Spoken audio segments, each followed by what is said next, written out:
Halo semuanya, Assalamualaikum warahmatullahi wabarakatuh.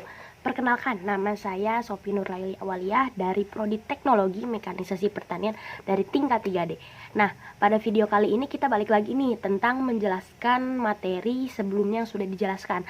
Nah, untuk kali ini saya akan membahas tentang teknik desain alat dan mesin pertanian modern.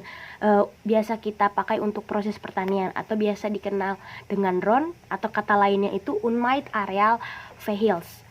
Nah, jadi untuk pengertian UAV itu sendiri yaitu kendaraan yang tidak berawak. Nah, apa sih itu? Jadi kayak ya kita lihat itu kita lihat aja kayak drone. Nah, drone itu kan gak ada awaknya. Jadi kita yang ngoperasiin menggunakan remote. Nah, jadi kegunaan dari UAV atau drone ini yang pertama itu untuk pemantauan bencana alam. Nah, biasanya kan bencana alam tuh banyak tuh sekarang. Nah, jadi kayak seperti kebakaran hutan kan membutuhkan kayak mengambil datanya tuh kan dari jarak jauh kan. Nah, itu bisa dipakai. Yang kedua untuk pertanian. Nah, biasa pertanian itu kita gunakan sebagai pemetaan tanah atau penyiraman pestisida. Dan yang ketiga itu untuk kebutuhan teknologi lainnya. Nah, tadi kan yang pertanian itu kan untuk pestisida, penyiraman pestisida itu dari atas. Nah, untuk pemetaan itu kayak melihat luasan tanah. Nah, kita melihat luasan tanah dari jarak jauh. Nah, jadi kan pengertian dari drone itu sendiri kan kayak mempermudah kita untuk mengambil gambar dari luasan yang sangat jauh dan yang sangat tinggi. Jadi kita tuh bisa ngelihat gitu. Nah, untuk UAV itu sendiri dia mempunyai 3 jenis. Nah, yang pertama yaitu fixed wing. Nah, fixed wing ini yaitu dia kita lihat sendiri kan dia mempunyai baling-baling yang tetap, emang desainnya itu tetap gitu. Kayak apa ya, kalau misalnya kita lihat itu pesawat zaman dulu kan tetap gitu. Nah, untuk yang kedua ada single rotor. Nah, single rotor itu seperti fixed wing. Nah, dia karena tunggal. Perbedaannya itu kalau fixed wing itu kan dia lurus tegak gitu, kayak udah lurus aja gitu. Tetapi kalau misalnya single rotor itu dia berputar. Nah, berputar gitu, berputar. Nah, jadi yang ketiga yaitu ada multi rotor.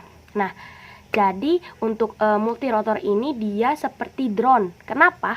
Karena dia mempunyai baling-baling yang banyak gitu. Jadi dari sisi-sisinya itu dia banyak. Nah, jadi kalau misalnya kita bahas tentang multi rotor itu, jadi dia pengertiannya itu kan seperti drone. Nah, berarti dia itu tidak mempunyai awak atau motor dari penggeraknya itu dia memanfaatkan dari si baling-baling itu sendiri.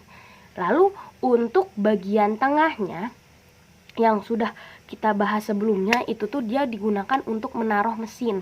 Nah, biasanya itu dia di situ tuh ada baterai, sistem kontrol dan sensor. Nah, jadi itu kan sensornya itu di dalam drone itu ada cukup banyak. Jadi ya kita tuh bagus lah kalau mempelajari drone itu sendiri.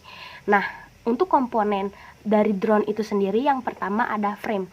Nah, jadi frame itu tuh bagian utama dari multirotor. Jadi fungsinya itu untuk tempat meletakkan beberapa komponen elektronik. Jadi kayak si utuhnya drone itu sendiri.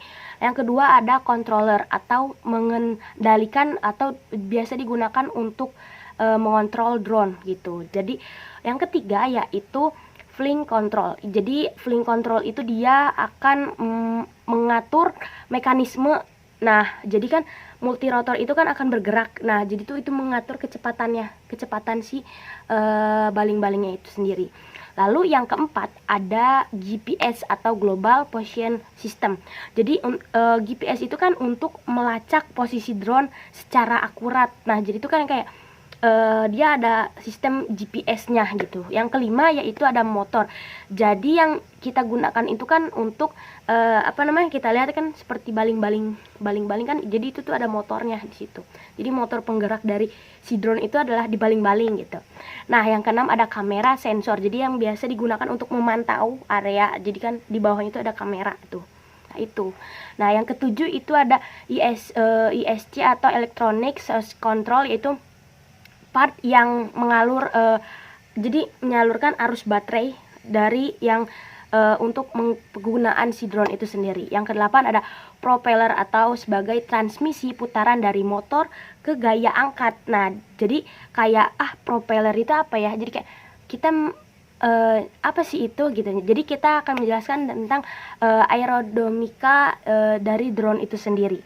Nah, jadi aerodinamika itu kita lihat gaya yang kenapa sih drone itu bisa terbang. Nah, jadi drone itu bisa terbang karena dia mempunyai gaya tekanan yang lebih rendah daripada yang di bawah sayap. Jadi kan sayap itu kan seperti baling-baling kan. Nah, kenapa drone itu bisa terbang? Nah, kita lihat sendiri seperti gaya aerodinamika yang timbul karena ada gaya gesekan dari udara dengan permukaan sayap yang menyebabkan terjadinya tekanan udara itu kan akan mempunyai nilai koefisien yang tak berdimensi, maka jadi si sayap itu tuh bisa terbang. Nah, jadi dari nilai koefisien itu sendiri dia mempunyai dua. Yang pertama koefisien gaya lift dan atau biasa dengan kita sebut CL, dan yang kedua ada koefisien gaya drag atau CD. Jadi salah satu faktor utama yang mempengaruhi koefisien gaya drag total itu dari si drone ini sendiri yaitu hambatan terinduksi indukset drag atau koefisien gaya angkat. Nah, kenapa kan udara itu si baling-baling itu kan bakal terbang. Nah, jadi udara itu akan mengalir ke daerah tekanan tinggi ujung sayap. Nah, sayap wingtip ke daerah tekanan rendah itu akan mengalir lateral ya, jadi membentuk vortex atau memiliki arah ke bawah downshaft atau jadi ke belakang gitu, trailing edge dari sayapnya itu sendiri. Terus dari arah jadi si arah putarannya itu sendiri mempunyai efek vektor yang membelokkan ke arah belakang sehingga jadi dia mempengaruhi efektivitas gaya lift yang membuat baling-baling itu berputar kencang. Jadi kayak berputar itu kencang banget gitu. Jadi untuk desain drone sendiri dalam aerodinamika drone itu sangat penting dan sudah terjaminlah keamanan dalam si drone itu. Lalu kesimpulannya yaitu untuk mengetahui mekanisme dan aerodinamika drone itu sendiri, kita akan harus tahu dulu penjelasan dari apa sih itu pengertian dari drone, lalu apa sih itu dia jenis-jenis drone itu sendiri, lalu ada kayak bagian-bagiannya itu apa aja. Nah, jadi untuk pemakaian drone itu sendiri dia sangat penting dalam kegunaan untuk pertanian modern. Nah, maka dari itu drone itu sendiri memang dia digunakan untuk yang sudah maju gitu. Jadi emang luasan yang biasa kita lihat tuh di luar negeri itu dia sudah menggunakan drone. Nah, tetapi emang harganya memang yang cukup mahal dan emang kegunaan dia kan menggunakan baterai. Nah, si baterainya itu dia ada biasanya itu untuk satu kali terbang itu kan 15 menit. Nah, satu baterai itu kegunaannya itu untuk 15 menit. Jadi kayak kalau udah 15 menit udah aja si baterainya itu bakal habis kayak gitu. Dan memang dia memanfaatkan tidak ada sensor, dia adanya sensor dan dia tuh ngambil alirannya itu dari si baterai itu sendiri. Nah, jadi kalau misalkan kita lihat kan tadi baling-baling dari si drone itu sendiri kan. Nah, dia tuh kan bakal terbangnya tuh kan karena aerodinamika drone itu kan dia akan naik ke atas. Nah, jadi dari situ itu tuh kan menjelaskan bahwa kita bisa lihat aja kayak pesawat ataupun helikopter kan. Helikopter lah kita lihat kan dia baling-balingnya dari atas kan.